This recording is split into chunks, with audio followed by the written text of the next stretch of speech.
So Hare Krishna everyone.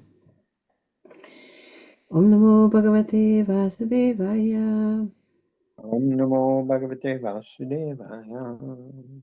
Om Namo Bhagavate Vasudevaya. Om Namo Bhagavate Vasudevaya. Om Namo Bhagavate Vasudevaya. Om Namo Bhagavate Vasudevaya. Krishna. So we'll continue in chapter 5. So at this point, Narada Muni is just giving a quick overview of what happened to him. So he already told Vyasadeva that the reason you are upset is because you didn't glorify Krishna enough. You gave too much emphasis to Dharma, Artha, Kama, and Moksha, economic development, sense gratification, liberation, and Dharma, religion. And then to kind of show, and then he said the actual solution is glorifying Krishna, repeated glorification of Krishna, and bhakti, the process of bhakti rather than other processes. And to give a case study or give a practical example, then he kind of gave his own life. He was born as the son of a very poor maidservant, but he could also attain perfection through bhakti by the association of these great Bhakti Vedantas. So he just gives a quick recap, and then in the next chapter, Vyasadeva got really interested in his spiritual master's life. So in the next chapter, Narada Muni will give a more detailed description of what happened to him. But right now we are in this quick description. So Narada Muni is describing his own qualities, and it's not just for the little 5-year-old boy, but these are all qualities that we should aspire for. Tasyaiva menuraktasya prashitasya tainasa shatadanasya bhalasya dantasya hanucharasya cha. Guru Bhakti? I was very much attached to those sages. I was gentle in behavior, and all my sins were eradicated in their service. In my heart, I had strong faith in them. I had subjugated the senses, and I was strictly following them with my body and mind. Thank you. So Prabhupada starts the purport saying, these are the necessary qualifications of a prospective candidate who can expect to be elevated to pure devotion, to pure unadulterated devotee. So being attached to sages, great devotees, gentle, sinless, strong faith, sense control, strictly following the great sages. So these are all qualities we should also aspire for. So whenever you read these things in the Bhagavatam, don't just take it that, okay, this is a story about someone else. But think about, okay, how does it apply to me? How does it apply to my life? Okay? Jnanam guyatamam yattat sakshat bhagavatoditam anvavochan gamishyanta kripayadina vatsala. Nilachar Chandra Prabhu? Krishna. As they were leaving, those Bhakti Vedantas who are very kind to poor-hearted souls instructed me in the most confidential subject, which is instructed by the personality of Godhead himself. Thank you. So what these Bhakti Vedantas speak, what these great sages speak, that was already spoken by the Lord. So it says, which is already instructed by the personality of Godhead himself. So Jiva Goswami, in his explanation, he says that this refers to the Chatushloki, the 4 verses that will come in the second canto. Start with Aham Eva Sameva Agre, Krishna saying that everything emanates from him. So it's the same knowledge. The words may not be the exact same, but it's the same knowledge. They repeated what the Lord said. And this is the principle of how a bona fide spiritual master teaches, is that they are transparent via media. So they say the same thing as what the Lord said. They might not use the exact same words, but the message is the same. So this is how these Bhaktivedantas instructed Narada. Prabhupada again starts the purport by saying a pure Vedantist or a Bhaktivedanta instructs the followers exactly according to instructions of the Lord himself. So Bhaktivedanta, does anyone know what Bhaktivedanta means?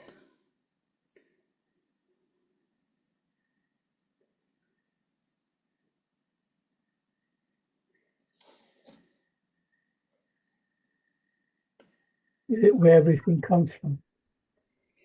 In one sense, yeah, where everything comes from. So Veda means knowledge or the Vedic scriptures.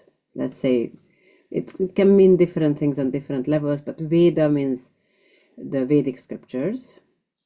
Anta means the end or the conclusion.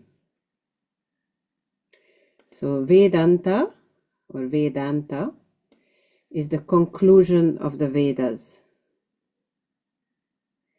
And Bhakti Vedanta means that bhakti or devotion to Krishna is the conclusion of the Vedas.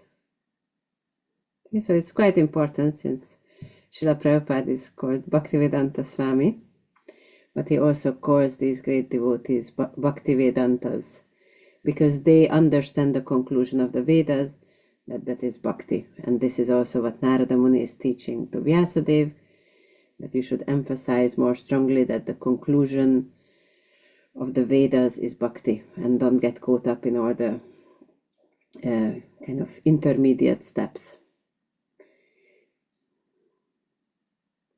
Okay, and then Prabhupada in the purport speaks about how in the Bhagavad Gita there's the disciplic succession. Krishna gave the same instruction as he's giving to Arjuna. He gave the same instruction to the sun god, but because it was wrongly handled and the succession was broken, then he's instructed the Arjuna again.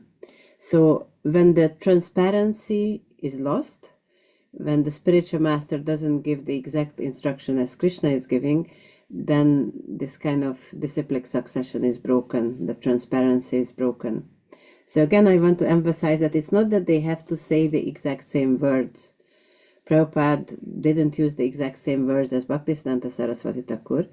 He changed some of the words so it becomes relevant to our age, so he can give the exact same message. So what's important is the message. It's not necessarily it has to be the exact same word. With the anyway, I won't get into that.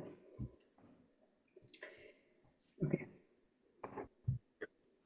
So the speaker, the spiritual master, he kind of, with his own personal realization of the Vedanta, of the conclusion of the Vedas, he gives it to us. He expresses it in a way that we can understand it.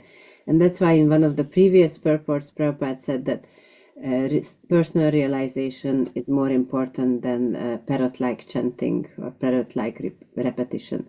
So you may kind of be able to chant all the Vedic mantras 100% correctly, but if there is no realization, there is no understanding, then you can't really share it with others, in the sense that you can't really convey that message to others in a way that they can understand.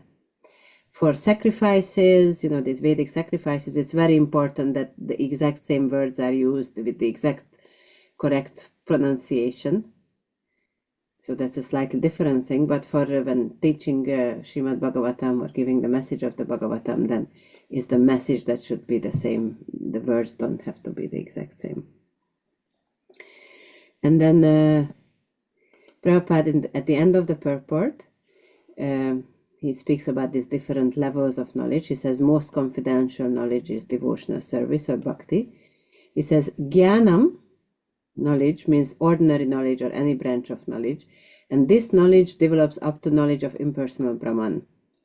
So any kind of knowledge can develop up to Brahman understanding. There's one place, I don't remember where Prabhupada says that without the help of a pure devotee or without the help of the Vedas, just by kind of seeking, a seeker can understand up to the level of Brahman. And we can see, some Western philosophers or authors, writers, they can get up to that point of Brahman understanding.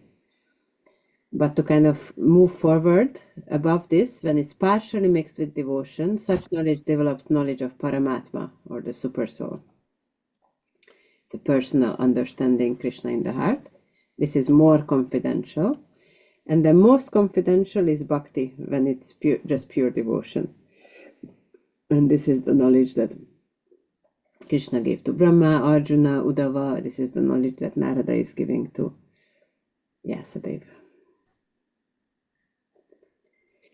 Yenaivaham bhagavato vasudevasya vedasa mayanuphavam avidam yena gachanti tatpadam. Swarup Damodar Prabhu? But that confidential knowledge, by that confidential knowledge, I could understand clearly the influence of the energy of Lord Sri Krishna, the creator, maintainer, and annihilator of everything. By knowing that, one can return to him and personally meet him. Thank you. So this is the confidential knowledge that he said that the Bhaktivedantas were giving him. So by this confidential knowledge that he got from the Bhaktivedantas, he can understand Krishna and he can return to Krishna, personally meet with Krishna. Says Prabhupada starts the purport, by devotional service or by this most confidential knowledge, one can understand very easily how the different energies of the Lord work. So there are three energies. Anyone knows what are these three energies of Krishna, or three kind of big categories of energies of Krishna? Guru Bhakti, I trust that you know. Yeah. Antaranga, Bahiranga, and Tatastha. Can you translate? Antaranga is the external, Bahiranga is the internal, and Tatastha is in between the living entities. So Bahiranga is the external, Bahir means outside, Antar means inside, so Antaranga is the internal energy, and then Tatashta is in between, that's the living entities. So Antaranga is the internal energy, the spiritual energy of Krishna. Bahiranga is the material energy, Maya Shakti, and then Jiva Shakti is Tatashta. Prabhupada explains that it's like when you're walking on the beach, there is this part between the sea and the beach that's sometimes covered by water as the waves are coming in.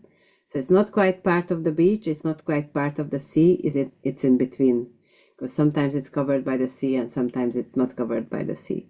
So the living entities, the jivas, are very similar. Sometimes they are under the material energy, sometimes under the spiritual energy, but they're always under something, the kind of in between. And then Prabhupada says that these living entities, they are rotting in the kingdom of material energy, and Krishna and his great devotees are helping them to how to give up all engagements in the material world. This is the most confidential part of knowledge, and how to enter the spiritual world, the kingdom of God. There is a verse in the third canto where Vidura, when he starts talking with Maitreya, he says a verse, Sukhaya karmani karoti loko. So he says that people are looking for happiness in this world, but what happens is that they make huge efforts and go through a lot of miseries for very, very meager pleasures. But that's life in the material world. You can't really get proper happiness. And then he says, please give us directions how to attain real happiness. So it's not that there is no pleasure at all. If you just had some ice cream, or if you just, had a nice swim or a walk, whatever, everybody has different joys in life. You can't say that there is no pleasure in that at all. But it's definitely not worth the trouble. I remember when my children were little, we used to go to the beach sometimes, and they had a really nice time. And when you're a parent, then you kind of enjoy through your kids, you know, so whatever they enjoy makes you happy. So I was also really happy. But when we got home, it took me about 3 days to get all the sand out of the car and the sand out of all their clothes and all the everything. So there was a few hours of joy or pleasure, but then all the trouble that you have to go through is a lot more. But this is just a little example we all know from our lives that there is some pleasure, but the effort before and after is a lot more. And the Srimad Bhagavatam is there to kind of relieve us from these miseries. I'm not saying don't take your kids to the beach. That wasn't the point. The point is just to understand, not to look for ultimate happiness on the beach or in the ice cream place or anywhere else. Okay. Etat samsuchitam brahmam stapito chikitsitam yadishvare bhagavati karma brahmani bhavitam. Raghunath Bhatta Prabhu?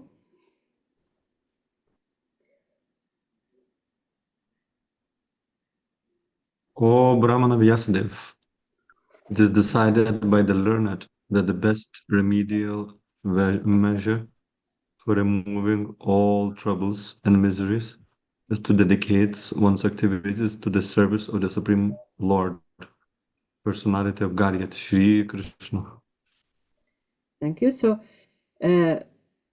Narada gave a little glimpse into his own life. He will explain in more detail in the next chapter. But now, for the time being, he's continuing this glorification of bhakti, and just from different perspectives. So now he's talking about karma yoga. And karma yoga is a very interesting thing. It uses therapeutically the same thing that causes a disease. So I think the next verse will kind of explain that exactly. But basically, karma yoga means that normally activities or karma creates bondage, keeps you in the material world. But how to use karma, how to use activities in a way that it cuts the bondage and it helps you go back to Krishna. So the same thing that creates the bondage creates liberation.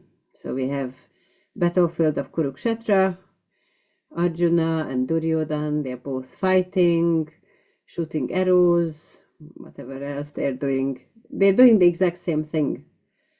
And for Arjuna, the shooting of arrows creates liberation. And for Duryodhana, the shooting of arrows takes him to hell. So the same activity, depending on the consciousness, depending on the attitude, takes us different places. So this is karma yoga, using something that would create bondage in the right way. It liberates one. And Prabhupada in the purport emphasizes how ultimately it's only Krishna who sanctions everything. He says the whole world is struggling to get out of the miseries, but men don't know that without the sanction of the Lord, no plan, no remedy will actually help. And he gives the example of medicine or a boat. But if, the same medicine that cured someone doesn't cure someone else, or the boat that kind of helps people get across a river or the sea, other times it sinks. So whatever Krishna sanctions or doesn't sanction. And he also speaks about how we can use, just in relation to this karma yoga, how we can use whatever inclinations, whatever talents, whatever nature we have in Krishna's service. So the work we have to do because of our nature, instead of binding us, becomes liberating. So he says if you are a scholar, a scientist, philosopher, poet, then you should employ your learning to establish Krishna's supremacy. If you are an administrator, statesman, warrior, politician, if you are Kshatriya, then try to establish Krishna's supremacy in statesmanship. So Brahmanas, they talk about Krishna's supremacy. Kshatriyas, they organize things, they manage things, they establish Krishna's supremacy in society. And then if one is a businessman, an industrialist, agriculturist, so a Vaishya, then he should spend his hard-earned money for the cause of the Lord. So whatever your nature, whatever your varna, use it in Krishna's service. And then Prabhupada says it, so Prabhupada says, the best thing is to engage oneself completely in hearing transcendental pastimes of the Lord. So that's the best thing, 24 hours a day, hearing, chanting, shravanam, kirtanam. But in case of the absence of such an opportunity, one should try to engage in the service of the Lord, everything for which one has specific attraction. So if you are not able to do this pure devotion 24 hours a day, then the second best option is to use everything in Krishna's service. Okay. Amayo yascha bhutanam jayate yena suvrata tadeva hyamayam dravyam na punati chikitsitam. Triloka Chaitanya Lila Mataji. Oh, good soul, does not a thing applied therapeutically cure a disease which was caused by that very same thing? Krishna? Thank you.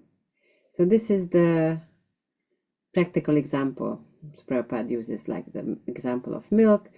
If we eat too many rasagulas, then we might have stomach problems, but then something else, yogurt or medicated ghee, can cure the upset stomach.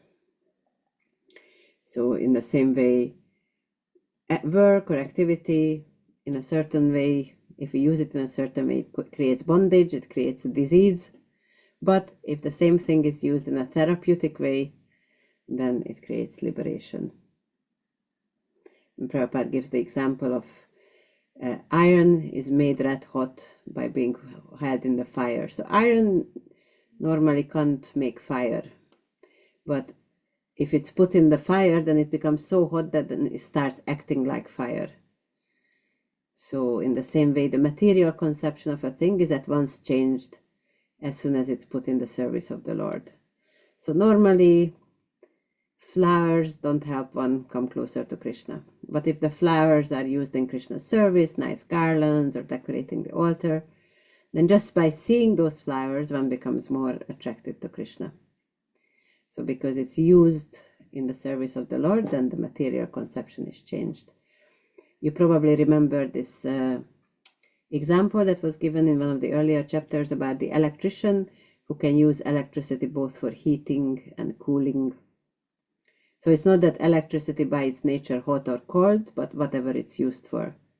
So in the same way, whatever things are used for makes them material or spiritual. And it's very interesting that in this purport, Prabhupada says, therefore a material thing so called is at once turned into a spiritual force by the great will of the Lord. So Prabhupada really emphasizes that it's not really material, it's just so-called material. But if it's used in Krishna's service, then it's actually spiritual. Okay, this is the principle. At the same time, we also have to be very honest and introspective about what we can use in Krishna's service. So see our own position. Lord Chaitanya was walking through Jarikanda forest and made all the tigers and lions sing, chant, dance in ecstasy. It doesn't mean that we are able to do the same thing. And even on a kind of lower level, you could say, some devotees can engage certain kind of people. And if we try it, it might actually harm our devotion. So, you know, some devotees can go into a pub and engage all the drinking people there in giving donations, distributing books, chanting Hare Krishna or chanting Gauranga. If we go in the pub, we might get carried away and start drinking. I hope none of you will do that. But the principle is, you know, some devotees go on a Harinam on the beach when everybody is enjoying themselves, having very few clothes on. But then for some devotees, it can disturb the mind.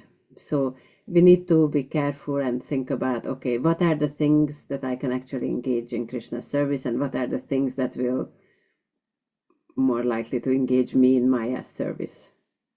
Okay, so it's an individual thing. We just need to be honest and introspective, and maybe even speak to our mentors, Shiksha Gurus. Okay. Evam nrinam kriya yoga sarve samstriti hetava taivatma vinashaya kalpante kalpita pare. Brajadevi? Thus, when all a man's activities are dedicated to the service of the Lord, those very activities which cause his perpetual bondage become the destroyer of the tree of work.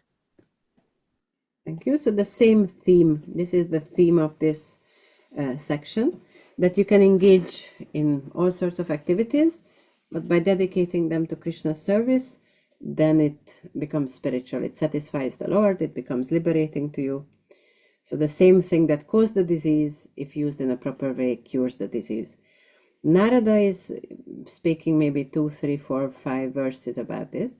Srila Prabhupada elaborates on it in the purports. That's usually what happens in the Bhagavatam. And Prabhupada says, as long as the propensity for enjoying the material world is there, one has to continue the transmigration of the soul from one body to or one place to another according to one's nature of work. So this is Rishabdev in the 5th canto. He also elaborates on that. But this enjoying propensity for enjoying the fruit of work, this can be turned into a desire for serving Krishna. So rather than enjoying our own senses, if we serve Krishna's senses, then that turns kama into prema. So kama is trying to enjoy our own senses, and prema is serving Krishna's senses.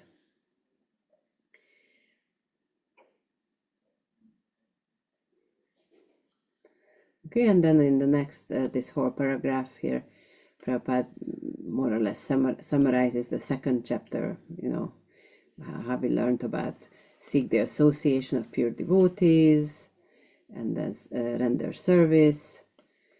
They bestow their mercy, get the qualities of pure devotees, and gradually this develops into strong attachment. So I made a slide for this.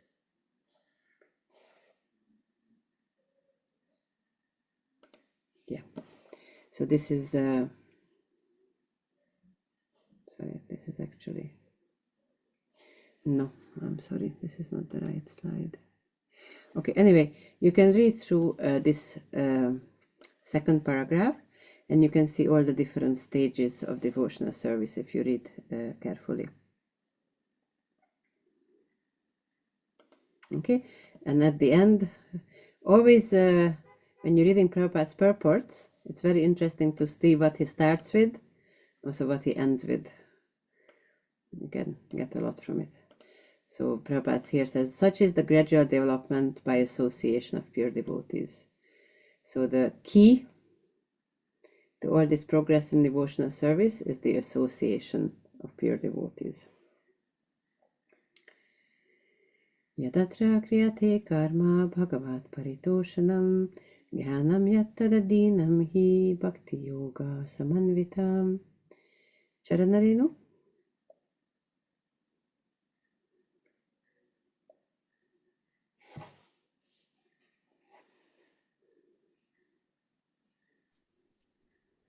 Whatever work is done here in this life for the satisfaction of the mission of the Lord is called Bhakti Yoga, transcendental loving service to the Lord. And what is called knowledge becomes a concomitant fact. Okay, so knowledge, renunciation, work, all these things are important, but Bhakti Yoga is the highest. So Bhakti Yoga is higher both than karma and also jnana. Prabhupada explains that karma or jnana without connection with bhakti is naish karma apyachuta bhava varjitam, is not doesn't look well. That's how he says it in the translation for this verse. This verse comes earlier in this chapter. If it's Achyuta Bhava Varjitam, so Achyuta is Krishna, Bhava is like affection or love for Krishna, and Varjitam means without. So if it's without affection for Krishna, then even Naishkarmya, even working without fruitive results, even that's not attractive, but to speak of regular work.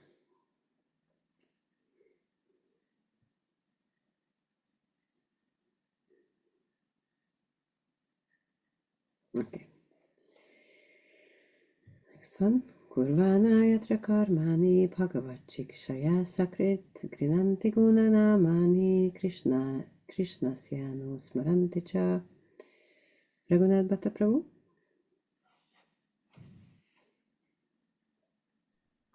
While performing duties according to the order of Shri Krishna, the Supreme Personality of Godhead, one constantly remembers him, his names, and his qualities. Thank you. So this is what he was speaking about so far, performing duties. So we do our work, but it's according to the order of Krishna. So that's what turns into Bhakti Yoga, or you could say Karma Yoga. So that was what he was talking about. But it's not just what you do, but also what goes on internally. So that's why we need to constantly remember Krishna, Krishna's names, and Krishna's qualities. Otherwise, our so-called bhakti or our so-called karma yoga turns back into work, just regular work. So if Arjuna didn't remember Krishna while fighting, remember Krishna tells Arjuna in Bhagavad Gita, remember me and fight. So the remember me is a very important part. So just going through the motions of so-called devotional service without remembering Krishna, it gradually turns back into just karma work.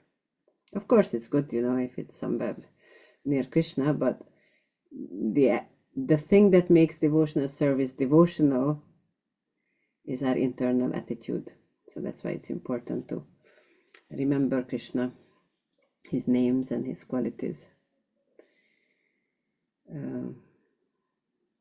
Okay.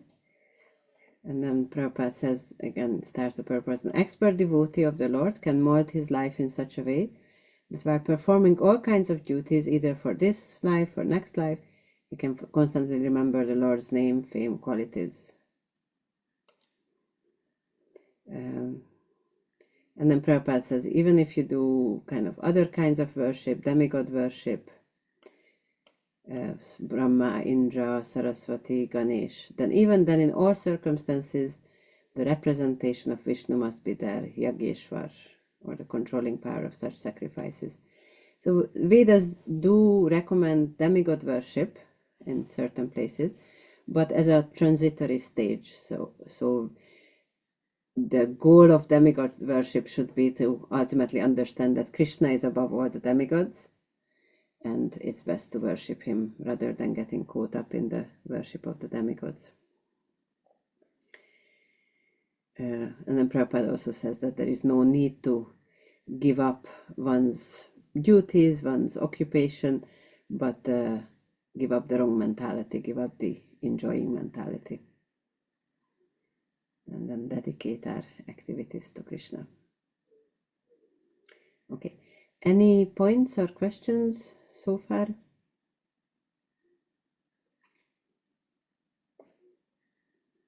Okay.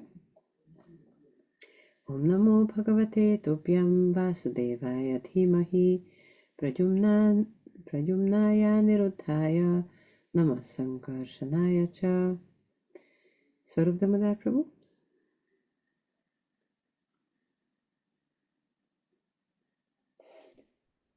Let us all chant the glories of Vasudeva along with his plenary expansions, Pradyumna, Aniruddha, and Sankarsana. Thank you. So previous verse says one should remember Krishna, his name, his qualities. So then this verse, Narada Muni gives the names or some of the names of Krishna. So these four, Vasudeva, Pradyumna, Aniruddha, and Sankarshan, they are the Chaturvyuha expansions of Lord Narayan, or ultimately they're expansions of Krishna. Chatur means four, so these four: Vasudev, Sankarshan, Pradyumna, and Aniruddha.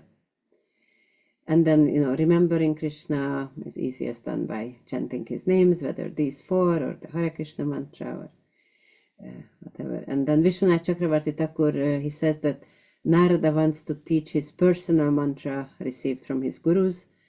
So this is how he creates some faith in these mantras. So this is his mantra.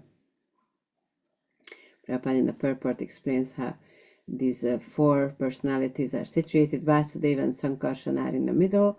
Vasudeva is kind of expansion of Krishna, Sankarshan expansion of Balaram, and Pradyumna and Aniruddha, they're both expansions of Lord Narayan, but also I always get mixed up. So one of them is Krishna's son and one of them is Krishna's grandson. So as far as I remember, Pradyumna is Krishna's son and Aniruddha is Krishna's grandson.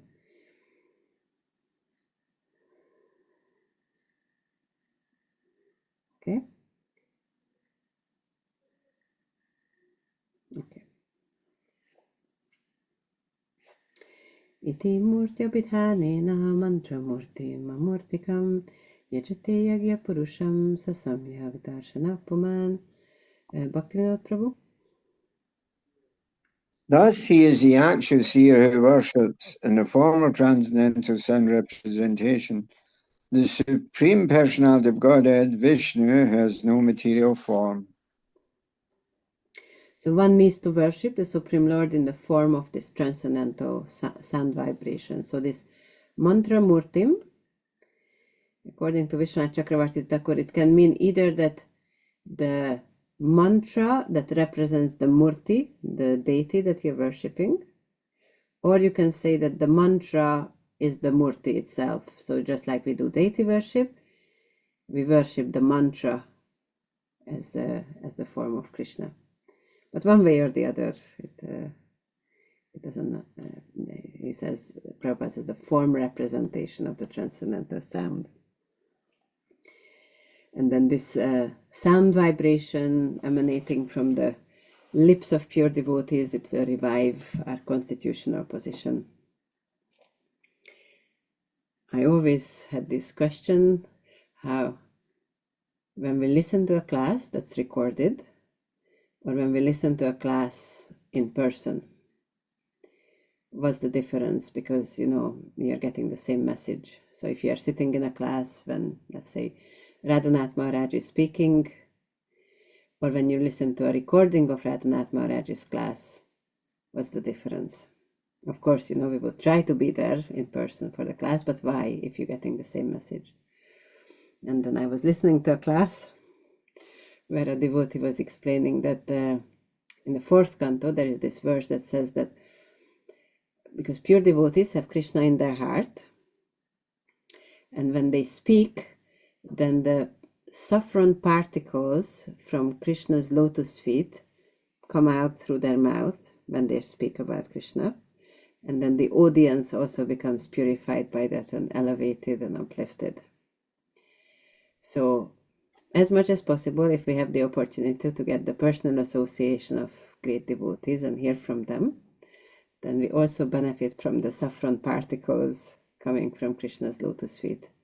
And of course, if there is no opportunity, then we can listen to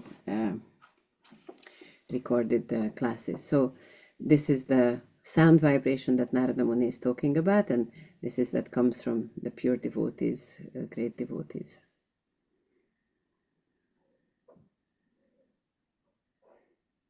Okay, and then Prabhupada says that our present material senses are imperfect in realizing the transcendental form of Vishnu, and he is therefore worshipped by sound representation via the transcendental method of chanting. But as well as the chanting and hearing, we should also engage our senses in Pancharatra, which is the deity worship. He says the Pancharatrika system is both practical and suitable for this age. Guru Bhakti? Regarding the saffron particles of the spiritual master, how association in person is much more potent, not much more potent, but it's like more potent than just listening to a class or even reading a book, I suppose. But like Prabhupada as well, there was an example of the fly. Fly can go to the on the hand of the guru and not really get any elevation or something. Say, for example, we never met Prabhupada. We've never been lucky enough to be born when Prabhupada was on the planet with him. I mean, we could have been born at the same time, but not like maybe some of you had, I don't know, but like yeah. So we were never gonna experience these things with Prabhupada, isn't it? It's a bit sad. And not with Prabhupada, but there are many other great devotees. And the other point is that, even some Prabhupada disciples never met him. So whatever they're lacking, if they're sincere, then Krishna makes up for that. So you can't say that, Kripamoy Prabhu's wife, Guru Charna Padma Mataji, she's a wonderful devotee and she never met Prabhupada. Well, he's a really, really amazing devotee. She was one of the top book distributors. She's just an amazing person. So whatever was maybe lacking by not getting these saffron particles from Prabhupada, then it was made up by Krishna in other ways. I don't know if I understood your question correctly, or was it a question? Guru Bhakti, just tell me if this kind of... No, it was a sort of, it was like a statement in the question form. Okay.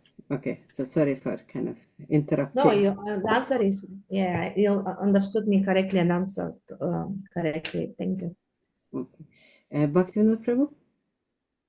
Yeah, get back to the talking about associating with Prabhupada, and some of his disciples didn't even associate with him. But I was listening to Ridananda Swami lately, and he was saying that anyone right now can associate with Prabhupada as much as any of his disciples did when he was on the planet. It's not that Prabhupada has disappeared spiritually. Prabhupada is still in ISKCON spiritually, and if our desire and if we want to associate with him, Prabhupada will reciprocate if there is love there. And he also said that anyone on the planet right now can do as much as any Prabhupada disciple did when Prabhupada was on the planet. And that includes like even George Harrison. So I thought those statements were very inspiring and, encouraging, Yeah, certainly. So from our side, do as much as you can, make the effort to associate with devotees. And then whatever may not be possible, then Krishna makes up for that. So, and then Prabhupada, certainly many devotees who had never met him, not his disciples, like not direct disciples, they, Prabhupada appears in their dream, or they have some kind of wonderful experience with Prabhupada. So it's certainly there. We all have a relationship with Prabhupada, even though we are not directly initiated by him. Okay. Let's see the next one. Imam Svanigamam Brahman Avetyam Danushtitam Adammi Jnanam Aishwaryam Swasmin Bhavam Chakeshava. Ramananda Prabhu?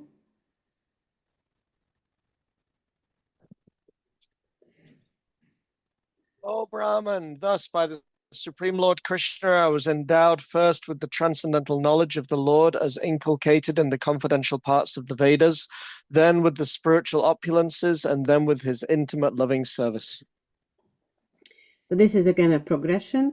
So first Jnanam, so this transcendental knowledge of the Lord as inculcated in the confidential parts of the Vedas. Then spiritual opulences, this refers to mystic siddhis like Anima, Lagima, becoming smaller than the smallest, bigger than the biggest. And then eventually intimate loving service, which refers to prema. Prabhupada says, communion with the Lord by transmission of transcendental sound is non-different from the whole spirit, Lord Shri Krishna.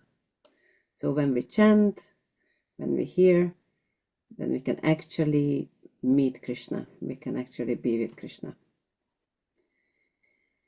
And then Prabhupada also says that the Lord reveals his identity gradually to one who has unflinching faith both in the spiritual master and in the Lord. So we make our own effort, but ultimately to see Krishna, as we will see in the next chapter, ultimately to see Krishna, we need Krishna's mercy. So it's not a mechanical process. You know, you pull this lever, you press this button, and then Krishna pops out. You make your own efforts, and then when Krishna is pleased to reveal himself, he does. Okay, and then Prabhupada also makes the point that a pure devotee is more interested in serving the Lord than showing an exhibition of the mystic powers dormant in him. So this refers to these spiritual opulences or mystic powers. So these are there, but the devotee is more interested in serving. Okay, and then the last verse of this chapter. Tvamapyatabra shuta vishrutam vibo samapyati yena vidam babhutsitam prakyahi dukkar murarditatmanam sanklesha nirvana mushanti nanyata. Triloka Chaitanya Lila Mataji.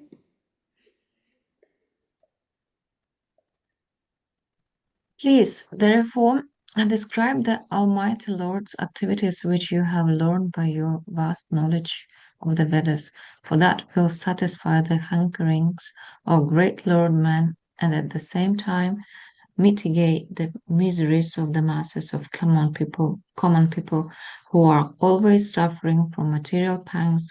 Indeed, there is no other way to get out of such miseries. Thank you. So this is the concluding or final instructions of Narada Muni glorifying Krishna. He glorified Bhakti, sound vibration, he taught his story, and then he says, please describe Krishna's activities, Krishna Katha. You have the ability to do that. You have this vast knowledge of the Vedas. And the reason you should describe it, because it satisfies the hankerings of great learned men, and at the same time mitigates the miseries of common people. So this Krishna Katha, Srimad Bhagavatam is very, very special, because usually something that works for pure devotees doesn't work for ordinary people, or something that satisfies ordinary people doesn't work for pure devotees. But the Srimad Bhagavatam does both.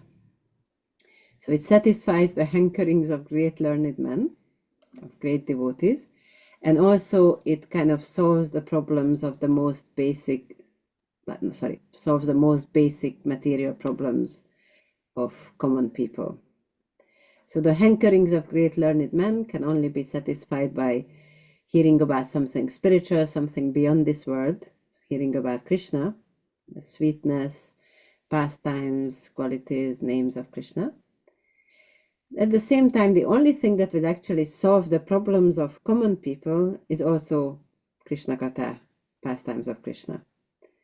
So Srimad Bhagavatam is for everyone, whether you are a pure devotee, whether you are a completely common person, Srimad Bhagavatam is for everyone. And then Narada Muni, with great conviction, he says that this is the only thing that's going to satisfy anyone. He has very strong faith in that this is the only thing that solves. Prabhupada says, Narada Muni, from practical experience, definitely asserts that the prime solution to all problems of material work, material life, is to broadcast the glories of Krishna. And then in the purport, he speaks about these 8 different kinds of men. So we have the 4 pious people who turn to God because they're suffering, they're in need of money, they're inquisitive, or they're searching for the absolute truth. And then you have the 4 kinds of impious people who are this namam dushkritinam mudha, those people who are kind of lowest of mankind, whose knowledge is stolen by illusion, demoniac nature. Prabhupada kind of writes their qualities more in a little bit different, but it's the same thing. So for both the pious and the impious, Srimad Bhagavatam is the only solution. Okay. This concludes chapter 5. Any thoughts, reflections, questions, points? Prajadevi? Hare Krishna. Sorry, I was thinking the previous verse about the spiritual opulences is something that is never emphasized in Bhakti, how like is if it's like a normal stage, is it like the pure devotees automatically have like the cities, but they never manifest, but it's never emphasizing any like progression of Bhakti. So how does it work? How? Yeah, it doesn't say that at the stage of asakti you have these 8 mystic opulences, but it does say that for a pure devotee, liberation, mystic cities, all these, the personification of liberation, the personification of mystic cities, they stand there with folded hands to serve. So if the pure devotee wants these, they are there, but they don't want it because that's not their goal. But sometimes, for the for service, they might use it. Sometimes the spiritual master can see into the heart of the disciple. Can't really think of past times when great devotees become smaller than the smallest, or greater than the greatest, or bigger than the biggest. But if it's necessary for service, it's there. But it's not really, like you say, it's not really emphasized. It's not described as one of the stages of bhakti. Ramananda Prabhu, you got something to add to this? Well, I was just thinking, could it also be understood that Krishna can empower the pure devotee with these mystic cities, but not necessarily the devotees themselves control the cities? I hope that makes sense. It's not that they kind of bring out those cities and decide to use them in Krishna's service, but it's more that in the course of their service, Krishna may sort of send along the personified form of these mystic cities and say, please assist my pure devotee.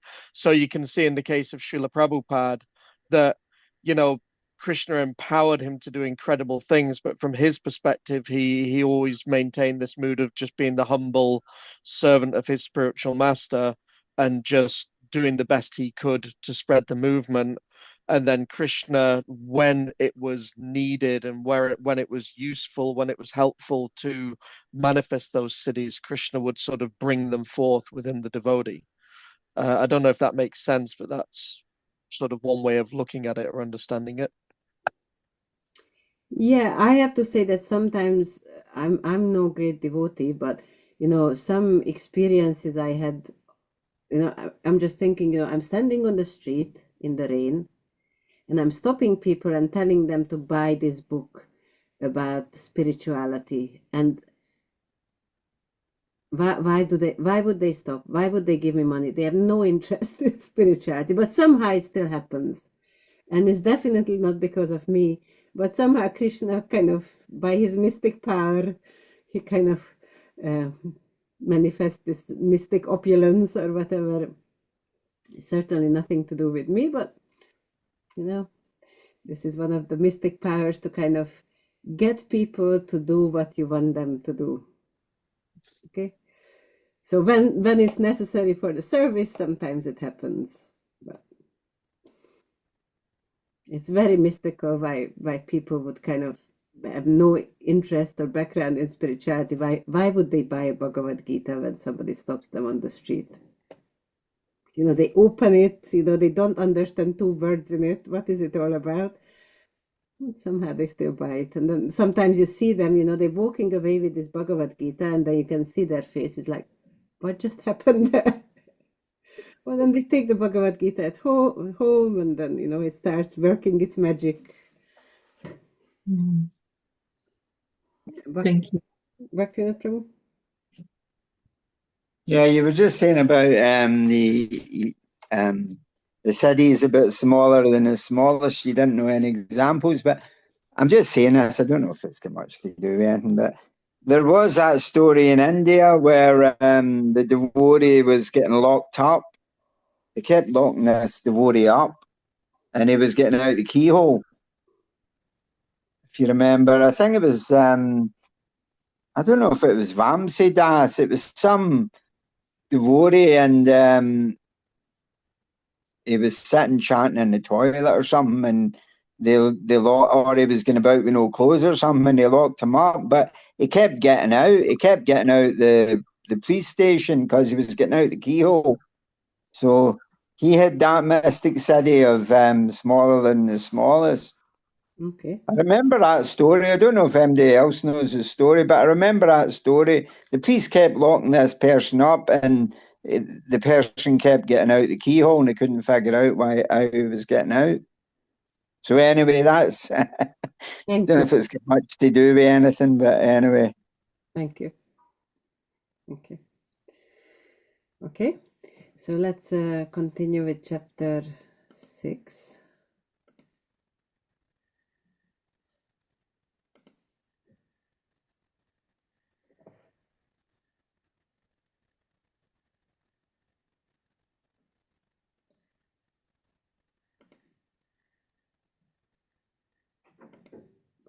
Okay, so this is an overview of chapter 6. It starts with Vyasadeva inquiring about Narada's life. Prabhupada explains that this is quite natural for a disciple to want to know about how the spiritual master attained perfection and what did he do in his life.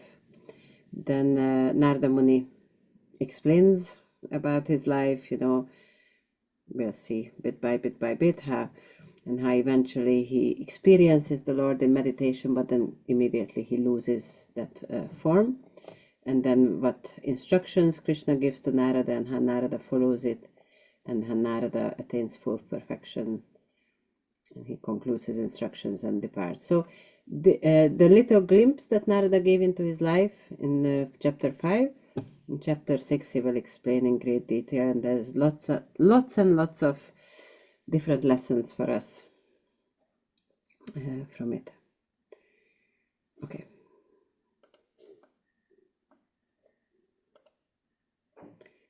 Sutta uvacha evam nishamya bhagavan devarshir karma cha bhuya paprichatam brahman vyasa satyavati sutta. Nilacha Chandra Prabhu?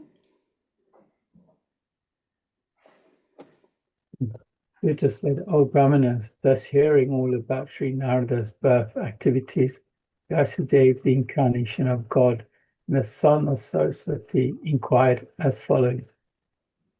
Okay, so this in one sense gives the contents of the chapter. Vyasadeva inquires further about Narada's life, and most important, what happened after the Bhaktivedantas, these great sages, left. So he said, you know, he was a little boy, he served them, he had the remnants, he had all these good qualities of a disciple, and they instructed him in this most confidential knowledge. Okay, and then what happened after? So that's the question. Reason Vyasadeva is inquiring, because he wants to know about Narada's perfection and wants to follow in his footsteps, also attain perfection. So in the same way, we can also learn about our spiritual master and his perfection. Many spiritual masters write about their journey. Radhanath Maharaj has this book, The Journey Home, a really, really wonderful book. Shivaram Swami, he has like a series of podcasts about his path in Krishna consciousness, and I'm sure many other disciples of Prabhupada also write. So many of them are like their experiences with Prabhupada, and then so that's the kind of idea of how what they did after initiation and how they attained perfection. Vyasa uvacha bhikshubir vipravasite vijnanadeshcha vishtava Vartamano vayasyadye tata kim akarot bhavan. Charanarenu?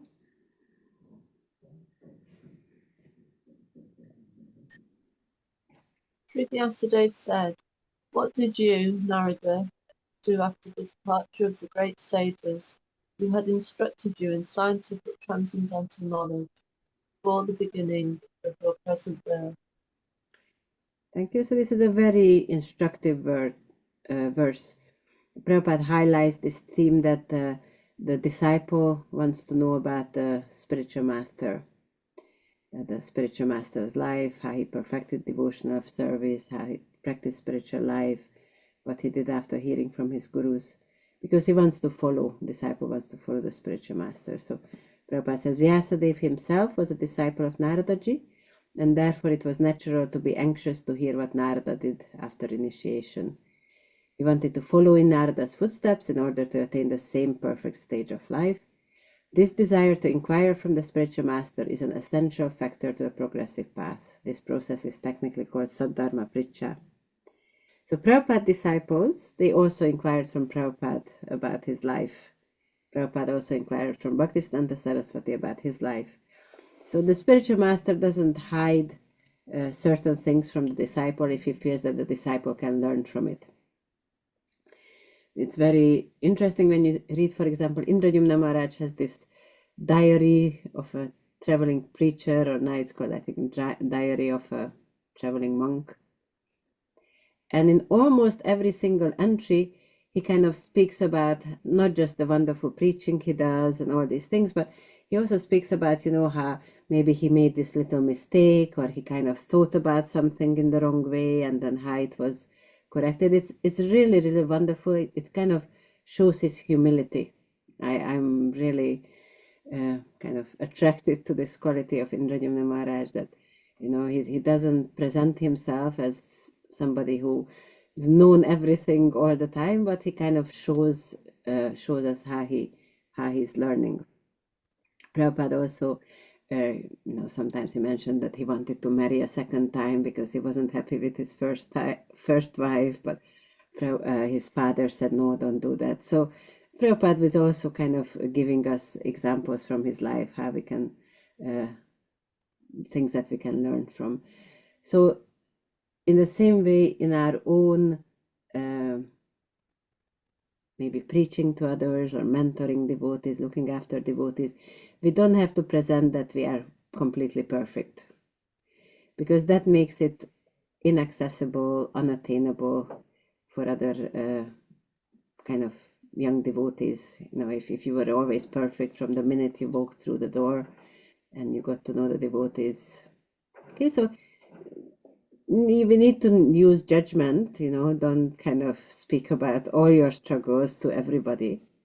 But the struggles that you go through and how you dealt with it, one of the great benefits from it is you can help others, because everybody will go through struggles in spiritual life.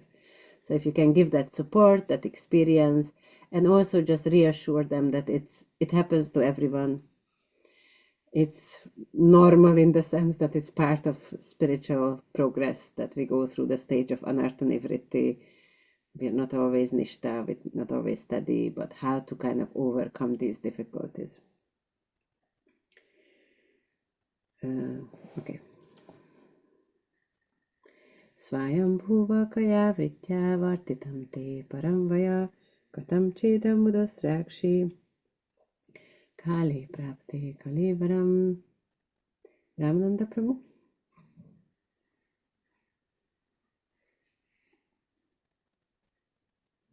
Hare Krishna, Hare Krishna. O son of Brahma, how did you pass your life after initiation, and how did you attain this body, having quit your old one in due course? Okay, so he's asking, son of Brahma, Narada is a son of Brahma. So, O son of Brahma, what did you do after initiation? The Bhaktivedantas initiated Narada and then they left. So what happened? What did you do after that? And then Prabhupada says, Vyasadeva desired him to disclose the facts for everyone's satisfaction. So not just for himself, but for the benefit of everyone. The Srimad Bhagavatam is compiled for everyone's satisfaction. And even though in the Srimad Bhagavatam, the first story is about Vyasadev's dissatisfaction, by hearing about how he resolved that problem, then we can all become satisfied. And as we read the Bhagavatam, we see, great devotees, all sorts of people struggling with this, having this challenge, that problem, all these things in life. But, how Krishna Katha solves all these problems. Narada himself, it's not in this chapter 6, but later on it will describe how he became a son of a maidservant. So remember, he's Narada Muni now. Previous life he was a son of a maidservant. But in the life previous to that, he was a Gandharva, and he made some mistake, and he was cursed to become a son of a maidservant. And Narada doesn't mind talking about it, or doesn't mind Shukadev Goswami talking about it, because he feels other people can learn from it. We have the mistakes of Brahma chasing his own daughter, Chitraketu criticizing Lord Shiva, being cursed. We have Indra, who kind of keeps making mistakes. We have Lord Shiva, who's chasing around Mohini Murti, and Mohini Murti leads him to all the sages, hermitages, so everybody can see, in one sense, Shiva's bewilderment. But rather than criticizing Shiva, they learn from it. Okay, this is how strong the material energy is. So as we read through the Bhagavatam, rather than criticizing these great devotees who might apparently go through difficulties, we need to understand that, yes, this is a difficulty, this is not the right behavior, but they're still great devotees, and what we can get from it is lessons for ourselves. Okay, so this is the mentality or the attitude that we should have when reading about these things. Okay, and these great devotees like Lord Shiva doesn't mind these things appearing in the Bhagavatam because he's not attached to his image. He's attached to helping people, kind of coming closer to Krishna. Narada was sitting in the audience when Shukadev Goswami was speaking about his previous life as Upabarhana, this Gandharva who was cursed. And again, he didn't mind because it will help other people. Okay. Prakalpa Vishayametam Smritim Te Muni Sattama Nahisha Vivadat Kala Esha Sarva Nirakriti. Guru Bhakti? O great sage, time annihilates everything in due course. So how is it that this subject matter, which happened prior to this day of Brahma, is still fresh in your memory, undisturbed by time?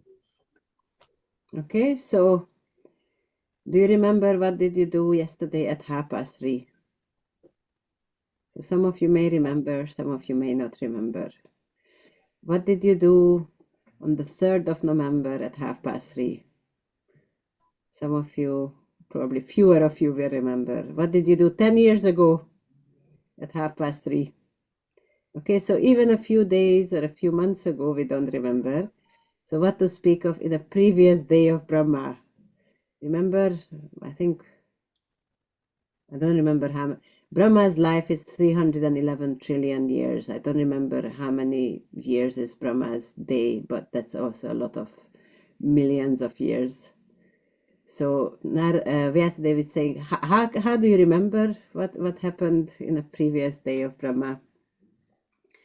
But Prabhupada explains in the purport, he gives the answer as he often does. The spirit is not annihilated even after the annihilation of the material body. So the spiritual consciousness is also not annihilated. And in spiritual consciousness, one remembers everything. It's not restricted by material brain power, material memory. So Prabhupada says, these are words Prabhupada made up. Super consciousness of the supra mind in the spiritual plane is as good as the spirit soul, and it's never annihilated. So it means exactly what it means, but so basically, if you are on the spiritual platform, your memory is not affected. Okay. Narada uvacha bhikshubhirvipravasite vijnanadeshtribhis mama vartamano vayasyadye tata etad akarasam. Raghunath Bhatta Prabhu? Narada said, the great sages who had imparted scientific knowledge of transcendence to me departed for other places, and I had to pass my life in this way. Okay, so after the sages instructed Narada, remember he was a 5-year-old boy. They initiated him, but then they left. And he says he had to pass his life in that way. Prabhupada says in his previous life, when Narada was impregnated with spiritual knowledge by the grace of the great sages, there was a tangible change in his life, although he was only a boy of 5 years. So when I was reading this, I don't remember all the details, unfortunately, but quite a while back, I was listening to a class by Indradyumna Maharaj, and he's telling about his adventures preaching on the Amazon River. So that's in South, I think it's in Brazil, in South America. So he was with some other devotees. They were traveling with a boat on the Amazon River, and every day they would stop at some village. These were kind of very simple people living in the Amazon jungle, some tribes people. So he was traveling down this, and then he stopped at one village, and then, they had kirtan. They didn't give, like a very in-depth Bhagavad Gita class, but they had kirtan. And then for those who were interested, he gave out some beads, and they started, showed them how to chant. And then he says some years later, some other devotees kind of traveled down that same river, and they met this boy who was really, really kind of so happy to see them, and he was really desperate to meet Indradyumna Maharaj. He had these beads around his neck, and he was chanting every day, because he says, this person was here maybe, 5-6 years ago. He gave me these beads, and he said, if I chant on these beads, he'll come back. So every day, it's like a really simple kind of tribes kind of boy. He didn't seem 10, 12 years old. And he was just so touched by the holy names and the association of devotees. He was just chanting every day, hoping for Indradyumna Maharaj to come back. It's really an amazing story. So Narada, he's also 5 years old. He gets some instructions from these Bhaktivedantas. He's initiated by them. And there is a tangible change in his life. He said, Prabhupada says, this is an important symptom visible after initiation by a spiritual master. So this is something all of you experienced. After initiation, there is a change. You look in the mirror and you might look the same, but there is a definite change in the heart. And you might not, sometimes devotees feel it right away. Sometimes it takes a few days, weeks, or even months, but you just understand that your life changed by that initiation.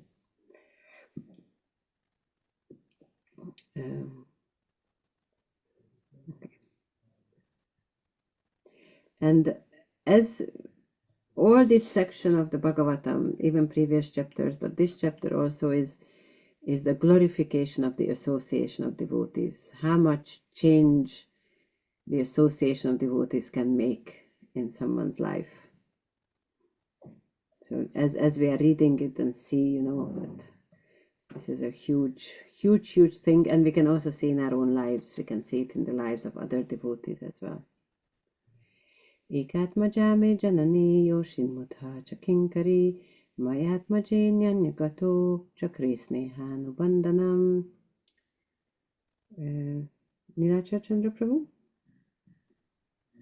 I was the only son of my mother, who was not only a simple woman, but a maidservant as well.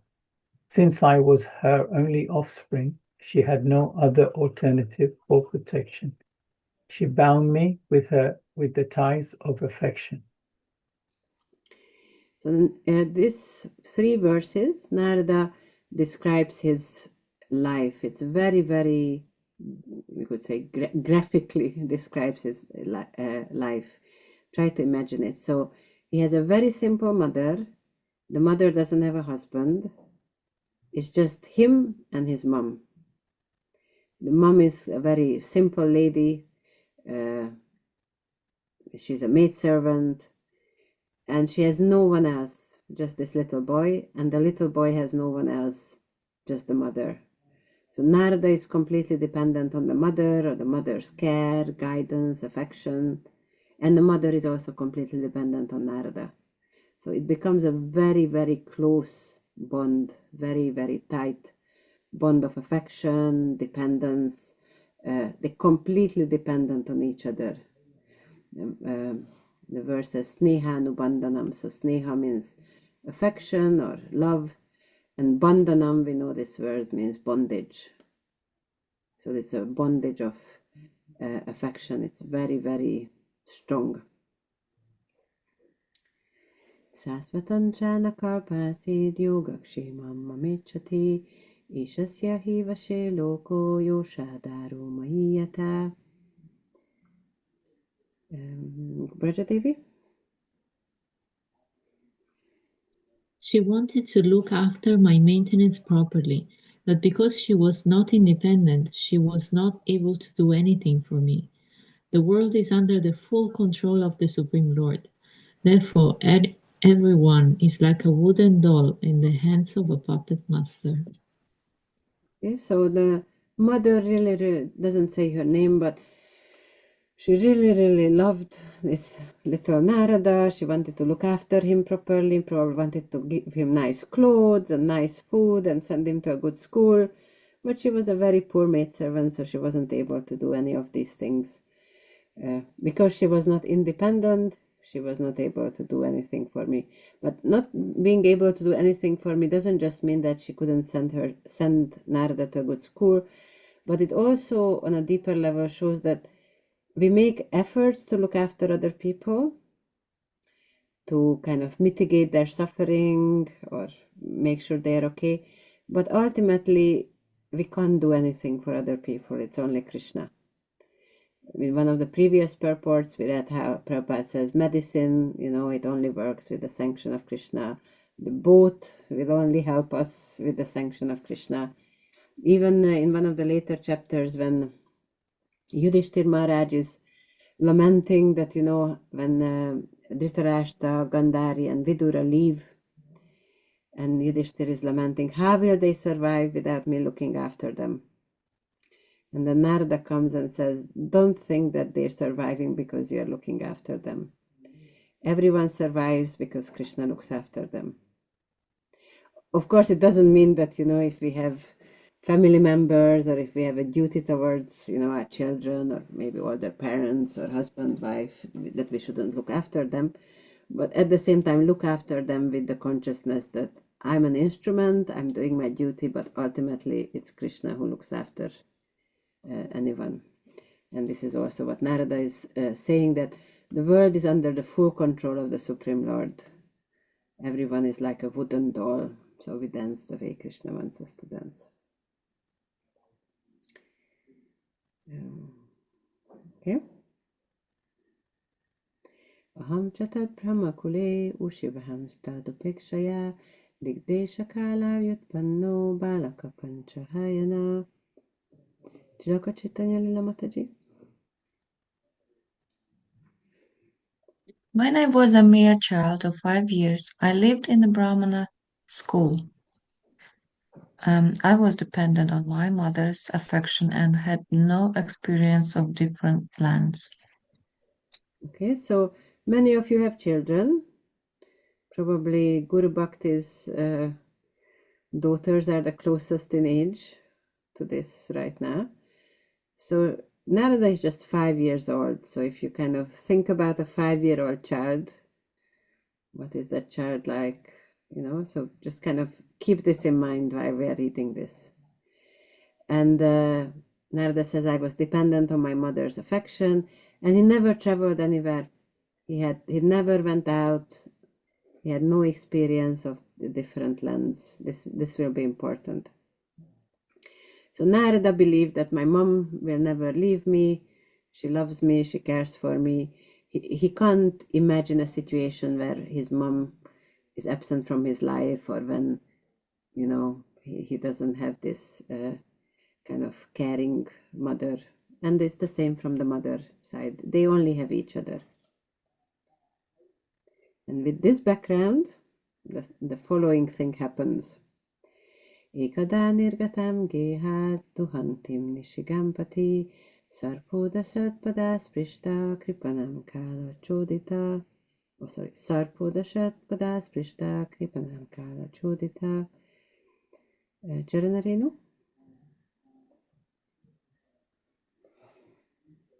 Once upon a time, my poor mother, going out one night to milk, was bitten on the leg by a serpent, influenced by supreme time. Okay, so with all this background that we just spoke about, Narada's mom went out one night in the dark to milk a cow, and she somehow, you know, stepped on a snake or kicked a snake, and the snake bit her, and she died. So if this was a film or a movie, everybody would be crying. It's a very heart-rending, very terrible thing to happen. The way Narada explains it, he says, bitten on the leg by the serpent, influenced by supreme time. So there is already some kind of detachment or objectivity here. He doesn't say this horrible thing happened, but he says this is the effect of time. And then Prabhupada makes a really, really strong statement at the first sentence. He says, that is the way of dragging a sincere soul nearer to God. Okay?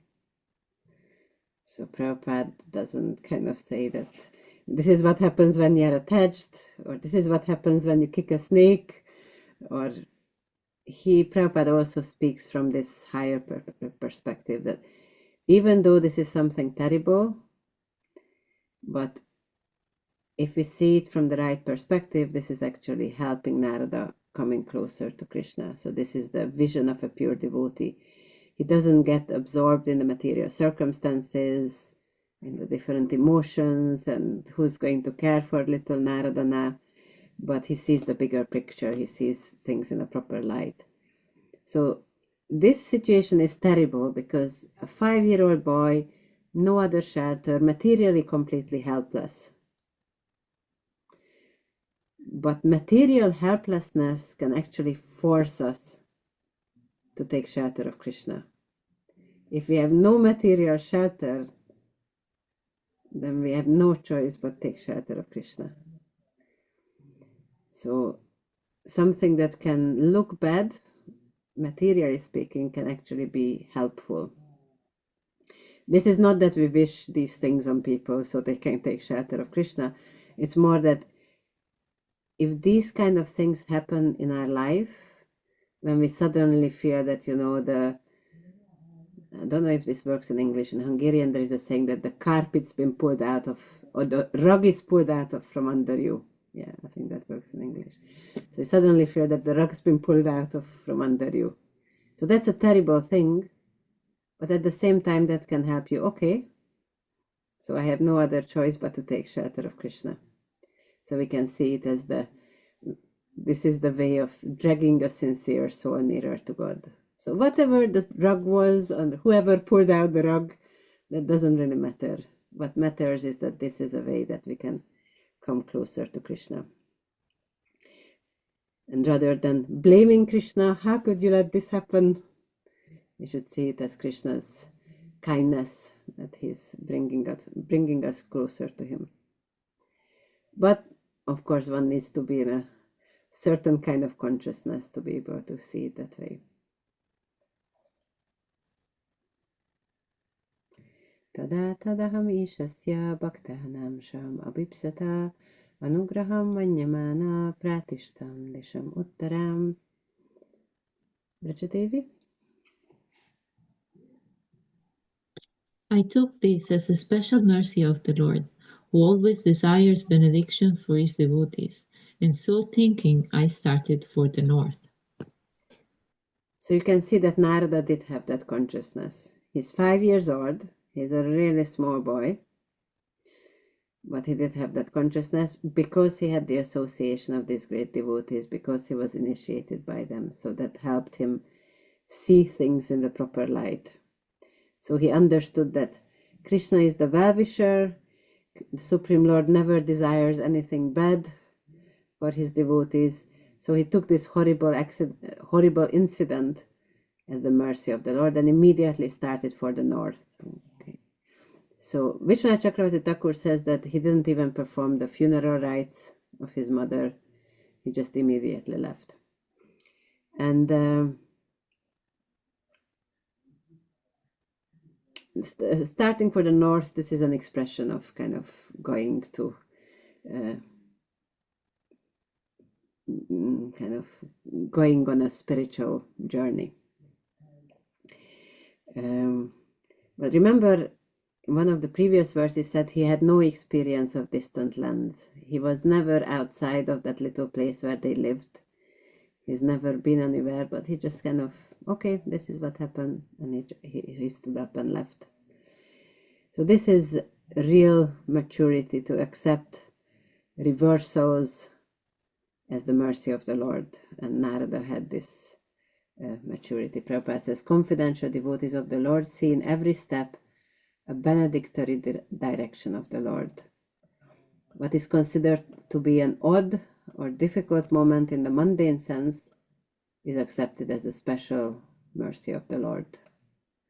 So what may seem like a difficulty from outside, it's actually a special mercy of the Lord. Prabhupada says, mundane prosperity is a kind of material fever, and by the grace of the Lord, the temperature of this material fever is gradually diminished, and spiritual health is obtained step by step. So the reason mundane prosperity, it's not just wealth, not just money, but a seemingly comfortable mundane situation can make us lax in our spiritual practices because we feel that we are fine. But when this material fever or material comfort is reduced, then we have no choice but take shelter of Krishna. So that's the spiritual health is gradually kind of obtained step by step. So this is the philosophy, and it's always much easier to speak about it than to actually practice it. But it starts by speaking about it and thinking about it. And then when the situation comes, then we can respond appropriately in the spur of a moment. So the example that the Gauranga Darshan Prabhu sometimes gives is in the 4th canto, we read the story of Dhruva Maharaj. So Dhruva Maharaj, he wanted to climb up on his father's lap, Maharaj Uttanapad's lap. Maharaj Uttanapad didn't treat him nicely because he was too attached to his wife, Suruchi. And Dhruva got really upset and he left. So after Dhruva left, then Uttanapad was really upset and he wanted to bring him back. But in the actual situation, in the spur of the moment, he didn't act properly. So this is something that may happen to us as well, that in the spur of the moment, in that situation, we may not act properly. And afterwards we think, oh, okay, this is what I should have done. This is how I should have seen this situation. This is how I should have responded. Okay, this is perfectly normal and natural.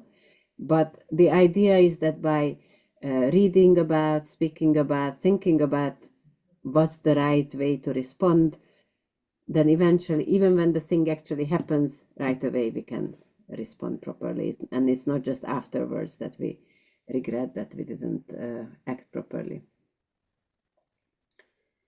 And then in that same pastime, Dhruva's mom, Suniti, she can immediately react properly because she's a great devotee. Of course, Uttanapad is also, but we learned this lesson from him.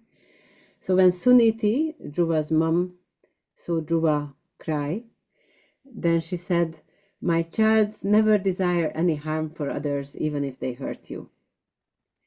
So Suniti had this co-wife, Suruchi, who completely minimized her, criticized her, hurt her son, but she was still like, never desire any harm to others, even if they hurt you. So immediately she kind of tried to make sure that Dhruva doesn't react in the wrong way.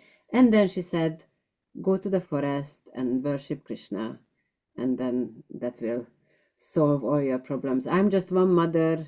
I can only give you the love of one mother and see, I can't really do much for you, but Krishna can give you the love of 1,000,000 mothers. So it's best that you kind of take shelter of Krishna. So this is a difference between how Uttanapad reacted to the situation and Suniti. And then also later on we'll see that when Chitraketu's only child is poisoned by the jealous co-wives, then Kritadyuti, the mother of the child, blames the Lord. So this is another way how people may react inappropriately. So when something bad happens, then if we blame Krishna, how could you do this?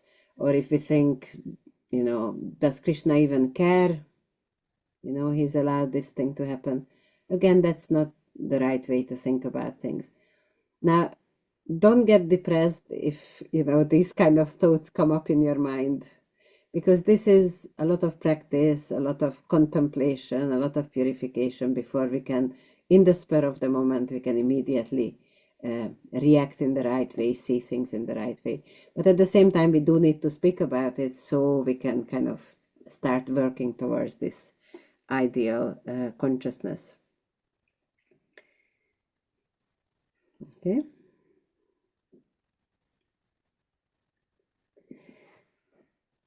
Okay. And then we can also think about the mother. Okay, we spoke about Narada, how this situation helped Narada come closer to Krishna. But even for the mother, she was a simple woman. She was a maidservant. So it wasn't a particularly good birth.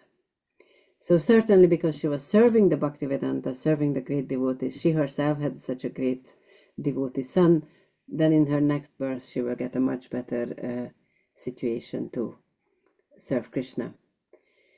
Now, the question may come up that how do we know that this is Krishna's mercy? Do we just, anything that happens, that's Krishna's mercy? In one sense it is. So how do we know? Is if we get a better opportunity for service. If we get a better opportunity to come closer to Krishna, then it was Krishna's mercy. But that also depends on us. So what do we do with the situation? So Narada's mom was bitten by the snake. If Narada stayed where he was and just cried and kind of became depressed, then it didn't take him closer to Krishna. But the same situation, because Narada reacted in the proper way, then it took him closer to Krishna. So in the same way, in our own lives, something happens. If we can react to it in a proper way, then it can take us closer to Krishna. Does this make sense? Did I manage to explain this properly? Okay. In a sense that if something bad happened to us, and instead of bringing us back to Krishna, actually it is bringing us far away from Krishna. And it might be something good that happens to us, and then we come closer to Krishna, isn't it? It's not that only bad things bring us to Krishna. Definitely, yeah. So it's not that we should look for, bad things, because that will help me closer to Krishna. Whatever helps me remember Krishna, whatever helps me take shelter of Krishna, that's good. And whatever doesn't, that's bad. Charanarino? So I'm just thinking, if we like go through a time in our life when we're struggling, I don't know, maybe materially or something. Oh, okay. It dropped off. Okay, so while she's coming back, I tell you a story that I found really inspiring. Prabhupada had a disciple called Ram Ranjan Prabhu. He was a Muslim. He was from a Muslim community. So Prabhupada initiated him. He became a devotee. And it was a very sincere devotee, but it was very difficult for him because his whole community, his kind of wider family, they were all against him being a devotee. But he did so much service. And about 1 year after his initiation, he died. He passed away. So devotees were really upset, why did this happen? How can these things happen? And then Prabhupada wrote 2 letters, one to the devotees and one to this Ram Ranjan Prabhu's wife, a Muslim lady. So in the letter to the devotees, then Prabhupada said that Ram Ranjan is a wonderful devotee, and he has so many difficulties, in doing devotional service, so many obstacles, his community, having to look after his family. It was just really, really not an easy situation for him. So Krishna took him out of it, and he put him in a much better berth, so he can much more easily do devotional service. As soon as he opens his eyes, he will see tilak on his father's face. It will be just much, much, much easier. And that pacified the devotees. And then in the other letter that he wrote to the wife of Ram Ranjan Prabhu, he was very, very kind. He addressed her as my daughter, my dear daughter. He said, this incident is very lamentable. I understand the pain you are going through. And let me inform you that the soul is permanent. It never dies, and his wonderful soul will get a better life without all these problems. And please know that if you want, you can come and you can expect all help from us. We'll help you. So you can either continue in your own Muslim community, or you can come to ISKCON and we'll look after you. And the lady chose ISKCON, and she also became a devotee. Devotees treated her so nicely that she also became a devotee. So just with this one incident, and of course Prabhupada's kind of kindness, then it created a situation where it was better for everyone, for Ram Ranjan Prabhu, his wife. Just the whole situation was much better for everyone, even though, materially speaking, it was a very painful, very terrible, you could say, situation. Charanarino, do you want to say what you wanted to say? Because you dropped off. Yeah, sorry, I don't know what happened. Lost connection.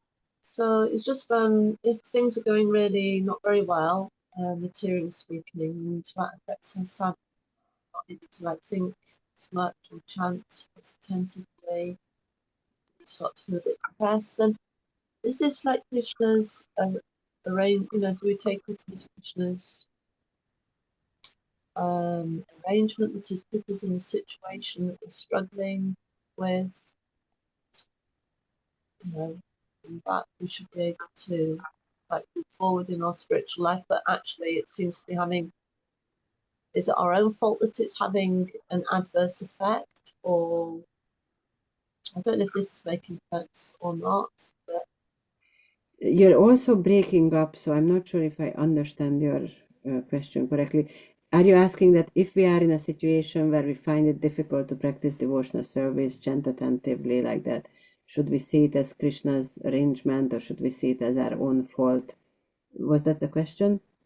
Yeah, do we see it as Krishna's arrangement that he's put me in this situation so that I can make advancements spiritually, or are there some situations really that aren't beneficial for us and we should just try and change them because they're not helping us? Yeah. Yeah, so there are some situations that are not helpful. And that's why it's not black and white. That's why it's not that one size fits all. That's why we need to kind of think about our situation, speak with friends, mentors, spiritual master, and see what's the best for my advancement. Because up to a certain point, of course, you kind of work against the difficulties, and that kind of creates surrender. But at a certain point, the difficulties, rather than bringing you closer to Krishna, they're taking you away from Krishna because it becomes so hard. But it's an individual thing. Even the same situation for one person, it may not be detrimental, and for another person it is. So it's an individual thing. But the principle is that we need to find a situation where we can at least relatively peacefully practice devotional service. Of course, there are lots of different factors that we need to consider. One aspect of the situation may be hard, but all the other aspects are easier. Whereas if we change, then that one aspect may be easier, but everything else is harder. So overall, it may be more difficult. But again, it's an individual thing. So just think about it overall. And it's not a question of whose fault it is or Krishna's arrangement. It's just kind of see what is the situation where relatively most peacefully I can kind of take shelter of Krishna and progress towards Krishna. Does this make sense? Yes, thank you very much. It does. Thank you. Okay.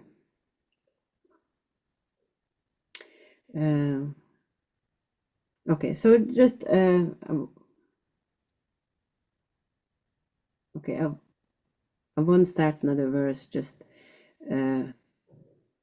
basically, that's the theme here, or that's the point here, is that see, Narada understood that this situation as the Lord's arrangement, but the fact that it's the Lord's arrangement is Narada's consciousness. If Narada wasn't in that kind of consciousness, then he would have seen it as either just fate, or rather than Krishna's mercy, he would have seen it as God's cruelty, and maybe even lost his faith. So because his consciousness was so mature, that's why he could use it for coming closer to Krishna. But we should remember that even sometimes it's difficult to see it that way, but the Lord Krishna always desires auspiciousness for us. He always wants us to come closer to him. And sometimes it's very painful. But ultimately, if we keep taking shelter of him, and if we keep kind of trying to see how I can use this situation to move closer to Krishna, then looking back, we'll see that as painful as it is, or as painful as it was, ultimately it's still a situation that helped me come closer to Krishna. And that's the maturity of our consciousness, or of our devotional service, to understand even apparent material misfortune, material injustice, material tragedies as an opportunity to come closer to Krishna. And on this happy note, we'll conclude for today. So thank you very much for your association and reading Bhagavatam together. It's really wonderful. So Srila Prabhupada ki jai, Grantaraj Bhagavatam ki jai, Sadhu Seva Sadhu Sangha ki jai, Premanandi Vanchakapatara Vishya Kripasindhya